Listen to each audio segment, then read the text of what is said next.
Hey there, ghouls. It's the Creepmas season, and I know this is a very hectic time of year for all of us, but I'd like to invite you to kick back, relax, pour yourself a hot cocoa, and let me read you a story.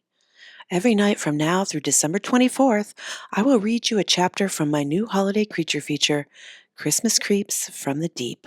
So tune in and hang out with me at 7 p.m. Eastern Time every night for a new chapter. Let's get to it, shall we?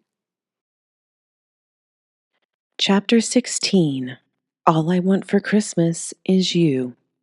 What the hell does that mean? Speak English. Holly's voice was sharp from stress. It means they're smart. It means they have a social structure, Earl said.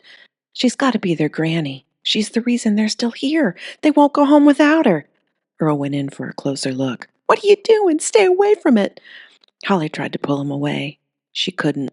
They must be like whales. Grannies lead the pod. They have years of accumulated knowledge. They know where the food is. They know where to hide from danger. Earl looked at the big fish with new eyes. It's fascinating.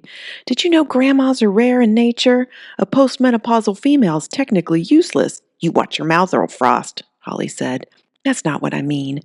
I mean, if evolution's goal is reproduction, why does any creature live past its reproductive years? Earl said. But it happens all the time. Elephants, orcas, whales, humans. Having a grandma improves survival rates for the whole species. Look at me. My mama left. My daddy died. I wouldn't have made it without Granny. Humans take grannies for granted, but they're an evolutionary marvel. How do you know all this? Holly asked. Nature shows on TV? Guess I learned something useful after all, Earl said. All that clicking has got to be the fishmen calling for her. Listen. Holly and Earl both shut up and listened. The air filled with clicks and parps, and Mariah Carey, because was it even Christmas if she wasn't screeching in your ears? The fish were desperate enough to call louder than the music, and that was saying something. They parped, they clicked, calling out, and every time the giant fish granny lifted her head and called back. But she was too weak. There was no way her fellow fish could hear her diminished cries over all the noise. We have to get her to the water. Earl put his hand on the fish granny's back. Have you lost your mind? Don't touch it. We have to help her, he said. She's in pain. The fish granny raised her head. She looked back at Earl and licked the air like she was smelling him. She hissed but laid her head back down. She was too weak to fight. That or she was just desperate enough to let two land dwellers dressed as cookies give her a hand. Well, Holly's voice softened as she watched the injured creature struggle. Okay, but be careful. Earl ran his fingers gingerly around the spear lodged in Fish Granny's side. It was in deep, sunk between the scales. The end of it was coated in a crust of old coagulated green blood. Her scales were nearly dry. This isn't fresh. She's been out of the water for a long time. How's that possible? Wouldn't that kill her? Holly said. I don't understand why they all aren't dead, honestly. Some big fish can last until they dry out. It can take a while, Earl said. Why don't you melt some snow and pour it around her gills? It might help. Holly went to the nearest snow pile and started scooping. She rubbed snow between her hands until it melted, then let the water drop into the fish granny's face. The fish lapped it in, relieved. Holly said, Any idea who put that spear in her side? I don't know. Oh no. Earl broke out in a cold sweat. There was a label on the spear. The tiny print said, Property of Buck. The rest of the label was sunk deep into the fish granny, but Earl knew what it said. This was Bucky's precious replica Aliens vs. Predator prop spear. Bucky finally found a special enough occasion to warrant taking it out of the display case, just like his precious Kandarian demon dagger. I'm so stupid. I can't believe I was such an idiot. Earl buried his face in his gingerbread hands, and memories of the last few weeks flashed in his mind. Bucky walking into the gas and stop with that big white scale, the cult meetings, the flyers with the little drawings of fish monsters on them, the ritual, the sacrifice. Bucky knew the fishmen were real because Bucky had wounded and captured their leader. He wasn't just planning to win over the fish with a cult ritual and an Earl sacrifice. He had leverage. He'd taken a captive, and God only knew how long he kept her like this, out of the water in pain. Are you crying, Earl Frost? Suddenly, Holly's gingerbread arms wrapped around him.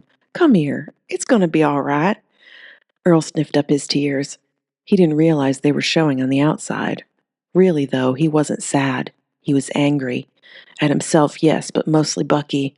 This is all Bucky's fault, you asshole! Earl kicked the headless chunk of Bucky hung up under the fish granny's back leg.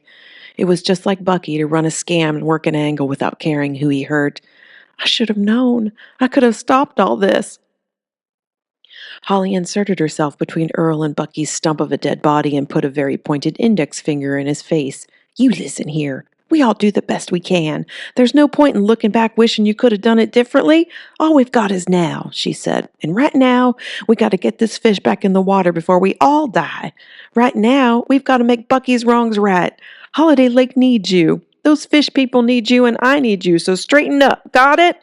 She sounded like a stern school principal, and it worked. Earl stood up stick straight and wiped his tears. That's better, she said. So how are we going to do this?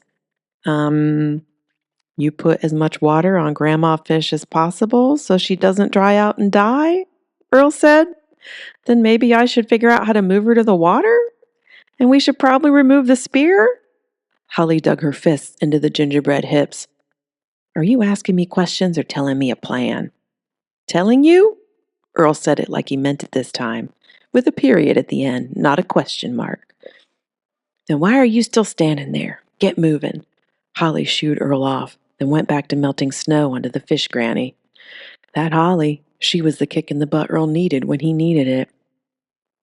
He moved through the square with renewed purpose, looking for a way to move a 1,000-pound fish.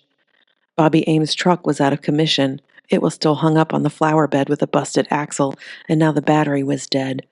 They'd never be able to lift a fish granny up into the bed anyway. The rest of the square didn't yield much. It was full of broken Christmas lights and decorations. The plan was starting to feel impossible. Then Earl tripped over Bucky's decapitated head and nearly fell on the bloody pile of chunks of Chester and his cousins Timmy and Darrell. A pair of sad green papier-mâché arms caught Earl before he hit the ground. When he looked up at the ugly papier-mâché face, Earl couldn't believe his good luck. Bucky's sad-ass creature from the Black Lagoon still sat on the old boat trailer. A huge black tarp, ripped, lay on the sidewalk behind it, along with the shredded remains of broken bungee cords. That tarp must have been covering Granny Fish. Bucky had brought her here on that trailer, which meant Earl could use it to get her to the water. Earl stepped into the alley behind the trailer, looking for Bucky's 1983 GMC Vendura, but it wasn't there. They must have come here in Jethro's truck, and that was long gone. Granny's wheelchair minivan was mostly rust. It could barely hold up under its own weight, let alone haul anything. Damn it, Earl said. I can't win for losing. He went back to the trailer, grabbed the chains, hooked to the hitch, and pulled with all his might. And nothing happened. Okay, something happened. It budged, but the trailer only moved a couple of inches. It was heavy. There was no way Earl could move it once the fish granny was on it. His thighs and backside were already burning. He stopped to think for a second and heard tapping. He looked up. Artie Sweeney stared out at him from inside Al's. Earl went to the window. Artie, can you hear me? Artie nodded. I need something strong enough to move 1,000 pounds. Oh, and can you get me some antiseptic, a sewing kit, and some big bottles of water? Like really big. We need a lot of water out here. Can you help me? Artie Sweeney nodded and disappeared into the darkness. Earl filled with hope. They were on the cusp of a plan that was sure to work. Things were finally looking up. Click. Earl froze. That wasn't the click of a fish. It was a gun. Put your hands up and turn around, Sheriff Ed said. Earl did turn around. He put his hands up, too, because Sheriff Ed had his service revolver pointed right at him. Sheriff, listen, we need to get that big fish to the water ASAP. Please put down the gun, Earl said. That fish? Sheriff cocked his head. It's a monster. The only place it needs to go is straight to hell. You, Blondie, put your hands up and move next to your boyfriend. Stay where I can see you. Sheriff Ed motioned Holly over. She had no choice but to put her hands up and scoot in next to Earl. Ed, please, you don't understand, Holly said. Oh, I understand. I know exactly what's going on, Sheriff Ed said. I'm on to you, Earl. First the flyers, and now you're trying to patch up the big one? You did this. You brought these things here. This is all your fault. I didn't, I swear, Earl said. Sip it. I don't want to hear another word. You've always hated Christmas.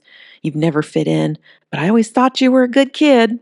Weird, but good, Sheriff Ed said. Well, you fooled me once, but you won't fool me again. You're trying to destroy Holiday Lake. You're trying to destroy Christmas. You're a terrorist, and you're going down. Sheriff Ed pulled the cuffs off his belt, and Earl's guts churned when he saw the glint of silver in the moonlight. If he ended up in cuffs, Holiday Lake was doomed. Earl was sweating bullets. Only thing I gotta know is, how did you do it, huh? How'd you get those things to obey you? How'd you get... Sheriff's eyes went wide, and then he fell on top of Holly, knocked out cold. Granny sat in an Al's shopping cart. She'd clocked Sheriff Ed with the butt of her shotgun. She was sitting on bottles of rubbing alcohol, swabs, bandages, and jugs of water. Lots and lots of water. They were piled up all around her, and Artie Sweeney was driving the cart. Earl had to blink back the tears. I saw the wheelchair and the blood, and I thought, It's okay, son, Granny said. That thing clipped my chair and tipped me over on its way to the shore, but I'm fine. We can hug it out later. Right now we've got bigger fish to fry, literally. What are you planning to do with all this? She pointed at the stuff in the cart. We've got a new plan, Earl said. This one's going to work. I just know it. All right, ghouls, come back tomorrow for Chapter 17.